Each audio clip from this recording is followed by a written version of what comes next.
សម្រាប់មុខម្ហូបរបស់នេះខ្ញុំថ្ងៃនេះរៀងប្លែកប៉ុន្តែឆ្ងាញ់សម្រាប់បងប្អូនដែលនិយមតែងតែចូលហាងធ្លាប់តែលើប្រហុកអាំងនៅលើជ្រុញប៉ុន្តែថ្ងៃនេះនាងខ្ញុំមកច្នៃប្រហុកបៀកនៅលើស្លឹកចេករួចហើយយកទៅអាំងនៅក្នុងម៉ាស៊ីន Air Fry សម្រាប់គ្រឿងផ្សំនេះខ្ញុំប្រើសាច់ជ្រូកស្មើមុខចប់ខ្លាញ់តិចៗចំនួនកន្លះគីឡូប្រហុក1ខាំស្ករត្នោត1ស្លាបព្រាក្រសាំង2ខាំកន្លះម្សៅស៊ុប1ស្លាបព្រាបាយគល់ស្លឹកគ្រៃ7គល់យកផ្នែកខ្ចីខ្ទឹមស2មើមខ្ទឹមក្រហម3មើមម្ទេសបងប្អូនដាក់តាមចំណង់ចំណូលចិត្តដែលបងប្អូនចូលចិត្តហឹរតិចឬហឹរខ្លាំង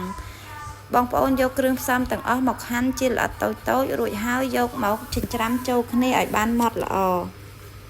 សម្រាប់ប្រហុកនេះនាងខ្ញុំមិនតន់អាំងនៅក្នុងថ្ងៃនេះទេបងប្អូននាងខ្ញុំចិញ្ច្រាំទុកពេលថ្ងៃណាដែលនាងខ្ញុំចង់ញ៉ាំនាងខ្ញុំយកមកបៀកអាំងសួស្តីបងប្អូនថ្ងៃនេះមកអាំងប្រហុកចិញ្ច្រាំម្សិលមិញបងប្អូនចិញ្ច្រាំទុកថ្ងៃនេះចង់អាំងប្រហុកជ្រុញណាបងប្អូនប៉ុន្តែគ្រាន់តែនាងខ្ញុំអត់មានជ្រុញអាំងអញ្ចឹងនាងខ្ញុំច្នៃដាក់ស្លឹកចេកបងប្អូនបៀកដាក់ស្លឹកចេកណារួចហើយយកទៅអាំងនៅក្នុងម៉ាស៊ីន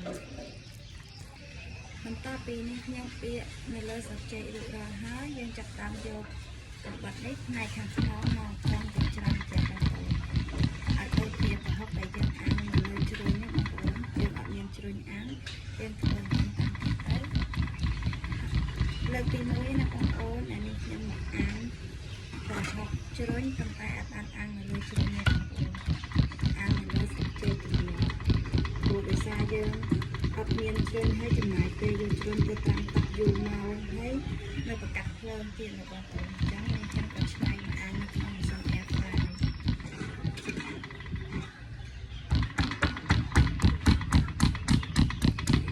នេះខ្ញុំចិញ្ច្រាំរួចហើយបងប្អូននេះរូបរាងបែបនេះ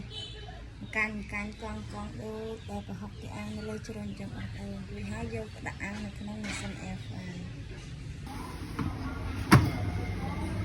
សម្រាប់កម្ដៅនេះខ្ញុំដាក់160អង្សាសេ